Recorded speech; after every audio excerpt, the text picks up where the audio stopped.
ನೋಡಿ, ಇವತ್ತು ತೋರಿಸಿ ಅಲ್ಲ ಇನ್ಸ್ಪೆಕ್ಟರ್ ಯಾವ ರೀತಿ ಅನೌನ್ಸ್ಮೆಂಟ್ ಮಾಡಿದ್ರು, ನಾವು ಗಲಾಟೆ ಮಾಡಿದ್ದೇವಾ, ಯಾವ ರೀತಿ ಕೊಂಡೋದ್ರು, ಇದನ್ನೊಂದು ತೋರಿಸಿ ಸಮಾಜಕ್ಕೆ. ಪ್ರಜಾಪ್ರಭುತ್ವದಲ್ಲಿ ಯಾವ ರೀತಿ ಜನರನ್ನು ಇವರು ಹತ್ತಿತ್ತೆ ಅನ್ನೋದನ್ನು ತೋರಿಸಿ ಅಲ್ಲ, ಅದನ್ನು ಮಾಡಿ. ಅದಕ್ಕೆ ನಾನು ನಿಮಗೆ ಮಾಧ್ಯಮದವರಿಗೆ ಆಭಾರಿ ಆಗ್ತೇನೆ. ಇನ್ನು ನಮ್ಮನ್ನು ಆ ರೀತಿ ಮಾಡಬೇಡಿ. ನಾಳೆ ನಮ್ಮದು ನೀವು ಒಂದು ಸಂವಿಧಾನದ ಅಂಗ, ನೀವು ಅದನ್ನು ತೋರಿಸಿದ್ರೆ ನಾವೇನು ಹೇಳಿದ್ದೇವೆ ತಮಗೆ ನಿರಾಕರಿಸಿದ್ದೇವೆ, ಮಾಡಬಾರ್ದು ಅಂತ ಹೇಳಿದ್ದೇವೆ, ಮಾಡಬಾರ್ದು ಅಂತ ಹೇಳಿದೀವಲ್ಲ. ನಮಗೆ ನಾವು ಗಡಿಪಾರ ವಿಚಾರವಾಗಿ ಸಾಧ್ಯವಾದರೆ ಅದಕ್ಕೆ ಮನವಿ ಕೊಟ್ಟಾಗಿ ಪ್ರತಿಭಟನೆಯನ್ನು ಮಾಡುವಂತಿಲ್ಲ ಅಂತ ಹೇಳಿ ನಿರಾಕರಿಸಿದ್ದೀವಲ್ಲ. ನಿರಾಕರಿಸಿದ್ರು ಈಗ ನಾವು ಕೂಡ ಅಸತ್ಯ ಆಗಿದ್ದರೆ ನಾನು ಕೇಸ್ ಮಾಡ್ತೇನೆ ತಮ್ಮ ಮೇಲೆ. ಗೊತ್ತಾಯ್ತಾ? ಈಗ ಹೇಳಬೇಕಾಗಿಲ್ಲ.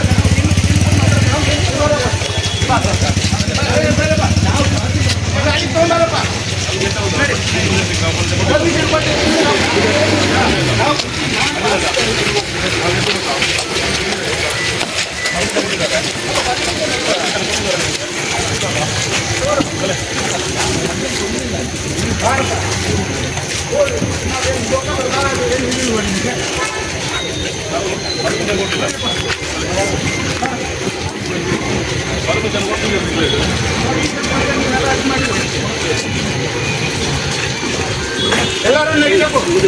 ಯಾವುದೇ ಪರ್ಮಿಷನ್ ಇಲ್ಲ ಸೇರ್ಲಿಕ್ಕೆ. ತಹಶೀಲ್ದಾರ್ ಇರಲಿಲ್ಲ. ನಾವು ಅಲ್ಲಿ ಕೂತಾಗ ನಾನು ನಿಮ್ಮ ಮುಂದೆ ಮಾಧ್ಯಮದವರ ಮುಂದೆ ಕರೆ ಮಾಡಿದೆ. ಅವರು ಔಟ್ ಆಫ್ ಸ್ಟೇಷನ್ ಅಂತೆ, ಅವ್ರದ್ದು ಅಪಾಯಿಂಟ್ಮೆಂಟ್ ತೊಗೊಳ್ಳಿಲ್ಲ ಅಂತೆ. ಒಂದು ಇಲಾಖೆಗೆ ಬರುವಾಗ ನಾವು ಎಲ್ಲಿ ಸಹ ಅಪಾಯಿಂಟ್ಮೆಂಟ್ ತೊಗೊಂಡು ಹೋಗೋದಿಲ್ಲ. ಸಾರ್ವಜನಿಕ ಒಂದು ಅಧಿಕಾರಿಗಳವರು ನಮಗೆ ಏನಾದರೂ ಅವ್ರ ಹತ್ರ ಮಾತಾಡಲಿಕ್ಕಿದ್ರೆ, ಡಿಸ್ಕಷನ್ ಮಾಡಲಿಕ್ಕಿದ್ರೆ ಆದರೆ ನಾನು ಸಹ ಎಲ್ಲ ಕಡೆ ಅಂತ ಅಪಾಯಿಂಟ್ಮೆಂಟ್ ತೊಗೊಳ್ತಿದ್ದೆ. ಆದರೆ ಇವತ್ತು ಮನವಿ ಕೊಡುವಂಥ ತಹಶೀಲ್ದಾರಿಗೂ ಸಹ ಗೊತ್ತಿರಬೇಕು. ಗೊತ್ತಿಲ್ಲ ನನಗೆ, ಈಗ ಔಟ್ ಆಫ್ ಸ್ಟೇಷನ್ ಅಂತ ಹೇಳಿದ್ದಾರೆ. ಯಾವ ಕಾರ್ಯನಿಮಿತ್ತ ಹೋಗಿದ್ದಾರೆ ಗೊತ್ತಿಲ್ಲ. ಆದರೆ ನಮಗೆ ಸಹ ಅಸಿಸ್ಟೆಂಟ್, ಈಗ ಇವತ್ತು ತಹಶೀಲ್ದಾರ್ ಇರೋದಿದ್ರೆ ಉಪ ತಹಶೀಲ್ದಾರು ಇರಬೇಕಿತ್ತು. ಅಲ್ಲಿ ಉಪ ತಹಶೀಲ್ದಾರು ಇಲ್ಲ, ಕ್ಯಾಬಿನೆಲ್ಲ ಲಾಕ್ ಉಂಟು, ಎಲ್ಲಿ ಹೋಗಿದ್ದಾರೆ ಗೊತ್ತಿಲ್ಲ. ಹಾಗೆ ಟಪ್ಪಲಲ್ಲಿ ಕೊಡಲಿಕ್ಕೆ ಹೇಳಿದ್ದಾರೆ. ನಮ್ಮ ಕರ್ತವ್ಯವನ್ನು ನಾವು ಮಾಡಿ ಬಂದಿದ್ದೇವೆ. ಅವರು ಹೊರಗೆ ಹೋಗಿದ್ರು ಸಹ ಸಾರ್ವಜನಿಕರಿಗೆ ಪ್ರಶ್ನೆ ಮಾಡುವಂಥ ರೈಟ್ಸ್ ಉಂಟು ಅಧಿಕಾರಿಗಳಿಗೆ. ಔಟ್ ಆಫ್ ಸ್ಟೇಷನ್ ಯಾತಕ್ಕೆ ಹೋಗಿದ್ದಾರೆ, ಯಾವ ಕೆಲಸದ ನಿಮಿತ್ತ ಹೋಗಿದ್ದಾರೆ ಅಂತ ಆ ದಾಖಲೆಯನ್ನು ನಾನು ತೆಗಿತೇನೆ RTಯಲ್ಲಿ. ಇವತ್ತು ತಹಶೀಲ್ದಾರು ಎಲ್ಲಿದ್ದಾರೆ ಅಂತ. ಇವತ್ತು ನಾವು ಮನವಿ ಕೊಟ್ಟಿದ್ದೇವೆ. ಆದರೆ ನನಗೆ ಭಾರಿ ನೋವು ಅನ್ನಿಸ್ತದೆ. ನಾವೊಂದು 3 ಜನ ಒಳಗೆ ಹೋಗಲಿಕ್ಕೆ, ನಮ್ಮನ್ನೊಂದು ರಕ್ಷಣೆಗೆ ಬಂದಿದ್ದೀರಾ ಅಥವಾ ನಾವೇನಾದರೂ ಅಲ್ಲಿ ಹಲ್ಲೆಗೆ ಹೊರಟಿದ್ದೇವೆ, ಆ ರೀತಿ ಪೊಲೀಸರು ದಂಡು ಇಡೀ ಬೆಳ್ತಂಗಡಿ ಠಾಣೆ ಅವ್ರು ಹೇಳ್ತಾರೆ. ನಾನು ಸ್ಟೇಷನ್ಗೆ ಹೋಗುವಾಗ, ಮೇಡಮ್ ನಮಗೆ ಇಲ್ಲಿ ತುಂಬ ಕೇಸುಗಳು, ಟೈಮ್ ಇರುವುದಿಲ್ಲ. ನಾವೊಂದು ಕೇಸ್ ಕೊಡ್ಲಿಕ್ಕೆ ಹೋಗುವಾಗ 2-3 ತಿಂಗಳು ತಗೊಳ್ತಾಳೆ ಬೆಳ್ತಂಗಡಿ ಸ್ಟೇಷನ್ನವರು, ಯಾಕೆಂದರೆ ನಮಗೆ ತುಂಬ ಕೇಸುಗಳು ಬರ್ತವೆ ಅಂತ. ಆದರೆ ಇವತ್ತು ಎಲ್ಲ ಕೇಸುಗಳನ್ನು ಬಿಟ್ಟು ನಮ್ಮ ಹಿಂದೆ ಇಲ್ಲಿ ಬಂದು ನಿಂತಿದ್ದಾರೆ ಹೇಳುವಾಗ ನನಗೆ ಆಶ್ಚರ್ಯ ಆಗ್ತಾ ಉಂಟು. ಇದು ಈ ಪೊಲೀಸ್ ಠಾಣೆ ಪೊಲೀಸರಿಗೆ ಕೆಲಸವೇ ಇಲ್ವಾ ಅಂತ, ಇನ್ಸ್ಪೆಕ್ಟರ್ ಯಾಕೆ ಇವರನ್ನು ದುರುಪಯೋಗ ಮಾಡಿಸ್ತಾ ಇದ್ದಾರೆ ಅಂತ ನಾನು ಈ ಇಲಾಖೆ ಸಿಬ್ಬಂದಿಗಳಿಗೆ ಹೇಳುವುದಲ್ಲ. ಈ ಇನ್ಸ್ಪೆಕ್ಟರ್ಗೆ ಏನು ತೊಂದರೆ ನಮ್ಮಿಂದ? ಈಗ ನೋಡಿ, ನಾವು ಖಾಲಿ ಒಂದು ಇದಕ್ಕೆ ಮನವಿ ಕೊಡಲಿಕ್ಕೆ ಶಾಂತಿಯುತವಾಗಿ 10ವರೆಗೆ ನಮಗೆ ಪರ್ಮಿಷನ್ ಕೊಡ್ತಿದ್ರೆ ನಮ್ದು 1/4 ಗಂಟೆಯಲ್ಲಿ ಮನವಿ ಕೊಟ್ಟು ನಾವು ಮನೆಗೆ ಹೋಗಿ ಆಗ್ತಿತ್ತು. ಅವರು ಸಹ ಡ್ಯೂಟಿಗೆ ಹೋಗ್ಬೋದಿತ್ತು. ಇಲ್ಲಿ ಸುಮ್ಮನೆ ಕೂತ್ಕೊಳಿಸಿ ಮೈಕ್ ಅನೌನ್ಸ್ಮೆಂಟ್ ಮಾಡಿ ನಿಮ್ಮ ಮೇಲೆ ಹಾಗೆ ಮಾಡ್ತೇವೆ ಹೀಗೆ ಮಾಡ್ತೇವೆ. ಈಗ ನಾವು ಒಳಗೆ ಹೋಗಿ ಏನು ಮಾಡಿದ್ದೇವೆ, ಏನು ಮಾತಾಡಿದ್ದೇವೆ? ತಹಶೀಲ್ದಾರ್ ಹತ್ರ ನಾನು ಫೋನ್ ಮಾಡಿ ಹೇಳಿದ್ದು, ಇದು ನಂದು ತಪ್ಪು, ಆಗಲಿ ನಾನು ಮಾಡಬೇಕಿತ್ತು. ಯಾಕೆಂದರೆ ತಹಶೀಲ್ದಾರ್ ಒಳಗೆ ಇದ್ದಾರೆ ಅಂತ ನಾನು ಎಣಿಸಿದೆ. ಆದರೆ ತಹಶೀಲ್ದಾರ್ ಔಟ್ ಆಫ್ ಸ್ಟೇಷನ್ ಅಂತ. ಅವ್ರದ್ದು ಸಹ ನಾನು ಈ ಮೊದಲೇ ಒಮ್ಮೆ ಕರೆ ಮಾಡಿ ಬೇರೆ ಕೇಸಿಗೆ ಮಾಡಿದಾಗ ಈ ತಹಶೀಲ್ದಾರ್ ಅಂತ ಗೊತ್ತಿರಲಿಲ್ಲ. ಆದರೆ ಇವತ್ತು ಹೇಳ್ತಿದ್ದಾರೆ, ಮೇಡಮ್ ನೀವು ರೆವೆನ್ಯೂ ಆಫೀಸಿಗೆ ನೀವು ಒಬ್ಬರೇ ಬಂದರೆ ನಿಮ್ಮ ಕೆಲಸ ನಾನು ಮಾಡಿಕೊಡ್ತೇನೆ ಅಂತ. ನಾನು ಇವರು ಒಬ್ಬರೇ ಬರೆದೆ, ನನಗೆ ಇವರು ಬೇಕಾ ರೆವೆನ್ಯೂ ಆಫೀಸಿಗೆ ಬರುವಾಗ, ಅಥವಾ ಇವರು ಇನ್ಫ್ಲುಯೆನ್ಸ್ ಬೇಕಾ? ನನಗೆ ಅವಶ್ಯಕತೆ ಇಲ್ಲ. ಇವತ್ತು ಬಂದದ್ದು ನಾವು ಮನವಿ ಕೊಡಲಿಕ್ಕೆ, ನಾವು ಗೌರವಯುತವಾಗಿ ಮನವಿ ಕೊಡಲಿಕ್ಕೆ ಬರುವಾಗ ಆ ಗೌರವ ಉಳಿಸ್ಕೊಳ್ಬೇಕು. ಒಂದು ಸಾರ್ವಜನಿಕ ಅಧಿಕಾರಿಯಾದವರು, ಅವರಿಗೆ ಅದು ಗೌರವ ಇಲ್ವಾ ಉಂಟಂತ ನನಗೆ ಗೊತ್ತಿಲ್ಲ. ಅವರ ವರ್ತನೆ ನೋಡುವಾಗ ನನಗೆ ಅವರು ಬೇಕಂತ ಇವತ್ತು ತಪ್ಪಿಸಿದ್ದಾರೆ ಅಂತ ಗೊತ್ತಿಲ್ಲ. ಅವರಿಗೆ ಇದರಿಂದ ಏನು ಮಾಡಲಿಕ್ಕೆಲ್ಲ. ಅವರ ಹತ್ರ ನಾವು ರಿಕ್ವೆಸ್ಟ್ ಹೇಳುವುದಲ್ಲ, ನೀವು ಸುಳ್ಳು ಕೇಸ್ ಹಾಕಿದ್ದಾರೆ ತಹಶೀಲ್ದಾರ್ರೆ, ನೀವು ಅದನ್ನು ಹಿಂದೆ ತೆಗೀರಿ ಅಂತ ಅವರ ಹತ್ರ ರಿಕ್ವೆಸ್ಟ್ ಮಾಡಲಿಕ್ಕೆ ಬಂದದಲ್ಲ. ಅವರು ಕೇವಲ ಮಧ್ಯವರ್ತಿಯಾಗಿ ಇವತ್ತು ಒಂದು ದಂಡಾಧಿಕಾರಿಯ ಒಂದು ಸ್ಥಾನದಲ್ಲಿ ಇರುವವರು, ಒಂದು ತಹಶೀಲ್ದಾರ್ ಆದವರು, ಒಂದು CMಗೆ ಮುಟ್ಟಿಸ್ಲಿಕ್ಕೆ ಅವರ ಕೆಲಸ, ಅವರದ್ದು ಪೋಸ್ಟ್ಮನ್ ಕೆಲಸ ಮಾಡೋದು ನಿಜವಾಗಿ, ಬೇರೆ ಏನಿಲ್ಲ ಅವರಿಗೆ ಇವತ್ತು.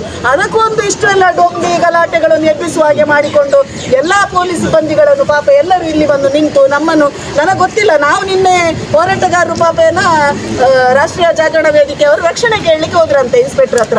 ಇದು ರಕ್ಷಣೆಯ ನಮ್ಮನ್ನು ಅಥವಾ ಏನು ಮಾಡಲಿಕ್ಕೆ ಬಂದಿದ್ದಾರೆ ಗೊತ್ತಿಲ್ಲ. ಇವತ್ತು ಯಾರಿಗೆ ರಕ್ಷಣೆ ಕೊಡಲಿಕ್ಕೆ? ನಮ್ಮಿಂದ ಏನು ನೋಡಿ, ಇಬ್ಬರೇ ಎಲ್ಲ ಸೈಲೆಂಟ್ ಆಗಿ ಕೂತಿದ್ದಾರೆ. ಯಾರಾದ್ರೂ ಬೊಬ್ಬೆ ಹೊಡೆದ್ರ? ಈ ಪೊಲೀಸ್ ಬೆಳ್ತಂಗಡಿಯವರಿಗೆ ಯಾಕೆ ಅರ್ಥ ಆಗ್ತಾ ಇಲ್ಲ? ನಾವು ಹೋರಾಟ ಮಾಡಿದ್ದು ಸೌಜನ್ಯನ ಹೋರಾಟ 2023 93ರಿಂದ ಎಷ್ಟು ಸಭೆಗಳು ಮಾಡಿದೆ ಅಂತ ನಮಗೆ ಗೊತ್ತಿಲ್ಲ. ದಕ್ಷಿಣ ಕನ್ನಡ ಉಡುಪಿ ಜಿಲ್ಲೆಯಲ್ಲಿ ಎಲ್ಲಿಯಾದರೂ ಒಂದು ಹೋರಾಟದಲ್ಲಿ ಗಲಾಟೆ ಆಗಿದೆ? ಎಲ್ಲಿಯಾದರೂ ಒಂದು ದೊಂಬಿ ಗಲಾಟೆಗಳಾಗಲಿ, ಪೊಲೀಸ್ನವರಿಗೆ ದುರ್ವರ್ತನೆ ಆಗಲಿ ಎಲ್ಲಿಯಾದರೂ ನಾವು ತೋರಿಸಿದ್ದೇವಾ? ನಮ್ಮ ಹೋರಾಟ ಅಂತದಲ್ಲ, ಸೌಜನ್ಯನಿಗೆ ನ್ಯಾಯ ಕೇಳೋ ಹೋರಾಟ. ನೀವು ಇಲಾಖೆಯಲ್ಲಿ ಯಾವ ರೀತಿ ನಮ್ಮನ್ನು ತಗೊಂಡಿದ್ದಾರೆ ಅದು ನಿಮಗೆ ಬಿಟ್ಟದ್ದು. ನಮಗೀಗ ನೋಡುವಾಗ ಬೇಸರ ಆಗ್ತದೆ, ನಮ್ಮನ್ನೆಲ್ಲ ಏನೋ ಒಂದು ಟೆರರಿಸ್ಟ್ಗಳಾಗಿ ನೋಡ್ತಾ ಇದ್ದೀರಿ. ಭಾರತ ದೇಶದಲ್ಲಿ ಪ್ರಜಾಪ್ರಭುತ್ವ ಅಂದ್ರೆ ಏನು? ಹಕ್ಕುಂಟಲ್ಲ ನಮಗೆ, ಪ್ರಜೆಗಳಿಂದ ಸರ್ಕಾರ, ಬೇರೆ ಯಾರಿಂದಿಲ್ಲ, ನಮ್ಮಿಂದ ಸರ್ಕಾರ. ಹಾಗಾಗಿ ನಮಗೆ ಮಾತಾಡುವ, ಮನವಿ ಕೊಡೋ ಎಲ್ಲ ರೈಟ್ಸ್ ಇದ್ದ ಕೂಡಲೇ ಅದನ್ನು ಹತ್ತಿಕ್ಲಿಕ್ಕೆ ಯಾರಿಂದಲೂ ಸಾಧ್ಯ ಇಲ್ಲ. ಸೌಜನ್ಯ ಹೋರಾಟವನ್ನು ನಿಲ್ಲಿಸಲಿಕ್ಕೆ ಯಾವನಿಂದಲೂ ಸಾಧ್ಯ ಇಲ್ಲ. ನಾವು ಹೋರಾಟಗಾರರು ಮಾಡಿ ಬೆಳೆಸಿಕೊಂಡು ಬಂದ ಹೋರಾಟ ಅಲ್ಲ. ಮಹೇಶಣ್ಣನ ನೇತೃತ್ವದಲ್ಲಿ ಈ ಹೋರಾಟ ಆಗ್ತಾ ಇತ್ತು. ಇನ್ನು ಮುಂದೆ ಸಹ ಜನರು ಅದನ್ನು ಕೊಂಡೋಗ್ತಾರೆ. ಅದನ್ನು ನಿಲ್ಲಿಸಲಿಕ್ಕೆ ಯಾರಿಂದಲೂ ಸಾಧ್ಯ ಇಲ್ಲ. ನಾವು ಇವತ್ತೊಂದು ಕನಿಷ್ಠ ಒಂದು ಮನವಿ ಕೊಡಲಿಕ್ಕೆ ಬರುವುದಾಗಿ ಇಷ್ಟು ಡೊಂಬರಾಟ ಆಡೋದಾದ್ರೆ ನಮಗೆ ನೋವು ಅನ್ನಿಸ್ತಾ ಉಂಟು. ಬೇರೆ ಕೇಸಿಗೆ ಬಂದರೆ ಬೆಳ್ತಂಗಡಿ ಠಾಣೆಯಲ್ಲಿ ಎಷ್ಟು ನೀವು ಮಾಡ್ತೀರಿ? ಇವತ್ತೀಗ ಬರ್ತೇನೆ ನಾನು, ಕುಸುಮಕ್ಕನ ಕೇಸನ್ನು ಇವತ್ತು ಮಾಡದಿದ್ರೆ ಇವತ್ತು ಬೆಳ್ತಂಗಡಿಯಲ್ಲಿ ಕೂತ್ಕೊಳ್ತೇವೆ ನಾವು. ಏನಾದರೂ ಪ್ರಶ್ನೆ ನಾನು ಮಾಧ್ಯಮದವರ ಹತ್ರ ಹೇಳುವುದು, ನಾನು ಬೇಸರ ಮಾಡಬೇಡಿ. ನೀವು ಒಬ್ಬೊಬ್ಬರು ಒಂದೊಂದು ರೀತಿ ನಿಮ್ಮ ಕಲ್ಪನೆ ಹಾಗೆ ಮಾತಾಡಬೇಡಿ. ಆಗ ಅಲ್ಲಿ ಸುಖಪಾಲ್ ಪೊಳಲಿ ಹೇಳ್ತಾ ಇದ್ದಾರೆ, ಪಬ್ಲಿಕ್ ಟಿವಿಯವರು, ಇವರು ಪ್ರತಿಭಟನೆ ಮಾಡಲಿಕ್ಕೆ ಅಲ್ಲಿ ಕೂತಿದ್ದಾರೆ. ನಾವು ಯಾವ ಪ್ರತಿಭಟನೆ ಬರುವುದಲ್ಲ. ನಿಮ್ಮ ಮಾಧ್ಯಮದಲ್ಲಿ ನೀವು ಇಲ್ಲಿ ಕೊಡುವುದನ್ನು ಅಲ್ಲಿ ನಿಮ್ಮ ಆ್ಯಂಕರ್ನವರು ಬಾಯಿಗೆ ಬಂದದ್ದು ಒದರ್ತಾರೆ. ಇದು ನಮಗೆ ಅವಶ್ಯಕತೆ ಇಲ್ಲ. ಗೌರವಯುತವಾಗಿ ಇಲ್ಲಿಯ ಕ್ಯಾಮರಾಮನ್ಗಳಿಗೂ ಇಲ್ಲಿಯ ಎಲ್ಲ ಸ್ಟಾಫ್ನವರಿಗೆ ನಾನು ಆ್ಯಸ್ ಎ ಸೋಷಿಯಲ್ ವರ್ಕರ್ ಆಗಿ ತುಂಬ ರೆಸ್ಪೆಕ್ಟ್ ಕೊಡ್ತೇನೆ. ಹಾಗಂತ ನೀವು ಇಲ್ಲಿ ರಿಪೋರ್ಟ್ ಕೊಡುವಾಗ ನಿಮ್ಮ ಪ್ರಮೋಷನಿಗೋಸ್ಕರ ನಿಮ್ಮಲ್ಲಿ ಆ್ಯಂಕರಿಂಗ್ ಪಬ್ಲಿಕ್ ಟಿವಿಯವರ ಯಾರು ಕನ್ನಡದವರು ಅವರು ಮಾಡ್ತಾರಂತ ಅವರಿಗೆ ಇದನ್ನೊಂದು ಫೂಟೇಜ್ ಕೊಟ್ಟುಕೊಂಡು ಆಹಾರ ಮಾಡಿಸಬೇಡಿ ನಮ್ಮನ್ನು. ನಾವು ಕೇವಲ ಇವತ್ತು ಮನವಿಗೆ ಬಂದದ್ದು. ಮನವಿಗೆ ಬರುವಾಗ ನಾವು ಅವರು ಬಿಡೋದಕ್ಕೆ ನಾವು ಸೌಜನ್ಯಯುತವಾಗಿ ತಹಶೀಲ್ದಾರಿಗೆ ಕಾಯಲಿಕ್ಕೆ ಅಲ್ಲಿ ಕೂತದ್ದು. ನಾವು ಪ್ರತಿಭಟನೆ ಮಾಡಲಿಕ್ಕೆ, ಗೆರವು ಮಾಡಲಿಕ್ಕೆ, ಯಾರಿಗೆ ಕೆಟ್ಟ ಶಬ್ದಗಳಿಂದ ಅವಹೇಳನ ಮಾಡಲಿಕ್ಕೆ ಕೂತದಲ್ಲ. ಅದನ್ನು ಯಾರು ತಿರುಚಿ ಹೇಳ್ಬಾರ್ದು. ನಾನು ಪ್ರತಿಯೊಬ್ಬರು ಈಗ ಸುಖಪಾಲ್ ಅಂತಲೇ ನಾನು ಹೆಸರು ಹೇಳ್ತಾ ಇದ್ದೇನೆ. ಬೇಸರ ಆಗ್ತಾ ಉಂಟು ನಮ್ಮ ಮಂಗಳೂರಿನವರು ಅಂತ ಹೇಳುವಾಗ. ಯಾವ ರೀತಿ ರಿಪೋರ್ಟ್ ಕೊಡ್ತಾ ಇದ್ದೀರಿ? ಆಸ್ ಇಟ್ ಈಸ್ ಕೊಡಿ. ಇವತ್ತು ತೋರಿಸಿ ಅಲ್ಲ, ಇನ್ಸ್ಪೆಕ್ಟರ್ ಯಾವ ರೀತಿ ಅನೌನ್ಸ್ಮೆಂಟ್ ಮಾಡಿದ್ರು, ನಾವು ಗಲಾಟೆ ಮಾಡಿದ್ದೇವಾ, ಯಾವ ರೀತಿ ಕೊಟ್ಟೋದ್ರು, ಇದನ್ನೊಂದು ತೋರಿಸಿ ಸಮಾಜಕ್ಕೆ. ಪ್ರಜಾಪ್ರಭುತ್ವದಲ್ಲಿ ಯಾವ ರೀತಿ ಜನರನ್ನು ಇವರು ಹತ್ತಿಕ್ತಾ ಇದ್ದಾರೆ ಅದನ್ನು ತೋರಿಸಿ ಅಲ್ಲ, ಅದನ್ನು ಮಾಡಿ. ಅದಕ್ಕೆ ನಾನು ನಿಮಗೆ ಮಾಧ್ಯಮದವರಿಗೆ ಆಭಾರಿ ಆಗ್ತೇನೆ. ಇನ್ನು ನಮ್ಮನ್ನು ಆ ರೀತಿ ಮಾಡಬೇಡಿ. ನಾಳೆ ನಮಗೂ ನೀವೊಂದು ಸಂವಿಧಾನದ ಅಂಗ, ನೀವು ಅದನ್ನು ತೋರಿಸಿದ ಬಿಟ್ಟು ಇಡೀ ಕತೆ ಕಟ್ಟಿಕೊಂಡು ಮಾತಾಡಬೇಡಿ ಅಂತ ಹೇಳುದು. ಯಾರು ಬೇಸರ ಮಾಡಬೇಡಿ. ನಿಮ್ಮ ಮೇಲೆ ನನಗೆ ಬೇಸರ ಇಲ್ಲ. ಯಾವನ್ನು ಮಾಡ್ತಾ ಇದ್ದೇನೆ ನಾನು ಹೆಸರು ಹೇಳಿದೆ. ಸುಖಪಾಲು ನನಗೆ ಆತ್ಮೀಯ. ಇವತ್ತು ತೋರಿಸಿ ಅಲ್ಲ, ಇನ್ಸ್ಪೆಕ್ಟರ್ ಯಾವ ರೀತಿ ಅನೌನ್ಸ್ಮೆಂಟ್ ಮಾಡಿದ್ರು, ನಾವು ಗಲಾಟೆ ಮಾಡಿದ್ದೇವಾ, ಯಾವ ರೀತಿ ಕೊಂಡೋದ್ರು, ಇದನ್ನೊಂದು ತೋರಿಸಿ ಸಮಾಜಕ್ಕೆ. ಪ್ರಜಾಪ್ರಭುತ್ವದಲ್ಲಿ ಯಾವ ರೀತಿ ಜನರನ್ನು ಇವರು ಹತ್ತಿಕ್ತಾ ಇದ್ದಾರೆ ಅದನ್ನು ತೋರಿಸಿ ಅಲ್ಲ, ಅದನ್ನು ಮಾಡಿ. ಅದಕ್ಕೆ ನಾನು ನಿಮಗೆ ಮಾಧ್ಯಮದವರಿಗೆ ಆಭಾರಿ ಆಗ್ತೇನೆ. ಇನ್ನು ನಮ್ಮನ್ನು ಆ ರೀತಿ ಮಾಡಬೇಡಿ. ನಾಳೆ ನಮ್ಮದು ನೀವೊಂದು ಸಂವಿಧಾನದ ಅಂಗ, ನೀವು ಅದನ್ನು ತೋರಿಸಿದ್ರೆ ನಮ್ದು 4 ಗಂಟೆಯಲ್ಲಿ ಮನೆಗೆ ಕೊಟ್ಟು ನಾವು ಮನೆಗೆ ಹೋಗಿ ಆಗ್ತಿತ್ತು, ಅವರ್ಸ ಡ್ಯೂಟಿಗೆ ಹೋಗ್ಬೋದಿತ್ತು. ಇಲ್ಲಿ ಸುಮ್ಮನೆ ಕೂತ್ಕೊಳಿಸಿ ಮೈಕ್ ಅನೌನ್ಸ್ಮೆಂಟ್ ಮಾಡಿ ನಿಮ್ಮ ಮೇಲೆ ಹಾಗೆ ಮಾಡ್ತೇವೆ ಹೀಗೆ ಮಾಡ್ತೇವೆ. ಈಗ ನಾವು ಒಳಗೆ ಹೋಗಿ ಏನು ಮಾತಾಡಿದ್ದೇವೆ? ತಹಶೀಲ್ದಾರ್ ಹತ್ರ ನಾನು ಫೋನ್ ಮಾಡಿ ಹೇಳಿದ್ದು, ಇದು ನಂದು ತಪ್ಪು, ಆದರೂ ನಾನು ಮಾಡಬೇಕು. ಯಾಕೆಂದರೆ ತಹಶೀಲ್ದಾರ್ ಒಳಗೆ ಇದ್ದಾರೆ ಅಂತ ನಾನು ಎನಿಸಿದೆ. ಹಾಗೆ ತಹಶೀಲ್ದಾರ್ ಔಟ್ ಆಫ್ ಸ್ಟೇಷನ್ ಅಂತ ಅವ್ರಿಗೆ ಸಹ ನಾನು ಈ ಮೊದಲೇ ಒಮ್ಮೆ ಕರೆ ಮಾಡಿ ಬೇರೆ ಕೇಸಿಗೆ ಮಾಡಿದಾಗ ಈತ ತಹಶೀಲ್ದಾರ್ ಅಂತ ಗೊತ್ತಿರಲಿಲ್ಲ. ಆದರೆ ಇವತ್ತು ಹೇಳ್ತಿದ್ದಾರೆ, ಮೇಡಮ್ ನೀವು ರೆವೆನ್ಯೂ ಆಫೀಸಿಗೆ ನೀವು ಒಬ್ಬರೇ ಬಂದರೆ ನಿಮ್ಮ ಕೆಲಸ ನಾನು ಮಾಡಿಕೊಡ್ತೇನೆ ಅಂತ. ನಾನು ಇವರು ಒಬ್ಬರೇ ಬರಿಗೆ ನನಗೆ ಇವರು ಬೇಕಾ ರೆವೆನ್ಯೂ ಆಫೀಸಿಗೆ ಬರುವಾಗ, ಅಥವಾ ಇವರು ಇನ್ಫ್ಲುಯೆನ್ಸ್ ಬೇಕಾ? ನನಗೆ ಅವಶ್ಯಕತೆ ಇಲ್ಲ. ಇವತ್ತು ಬಂದದ್ದು ನಾವು ಮನವಿ ಕೊಡಲಿಕ್ಕೆ. ನಾವು ಗೌರವಯುತವಾಗಿ ಮನವಿ ಕೊಡಲಿಕ್ಕೆ ಬರುವಾಗ ಆ ಗೌರವ ಉಳಿಸಿಕೊಳ್ಬೇಕು. ಒಂದು ಸಾರ್ವಜನಿಕ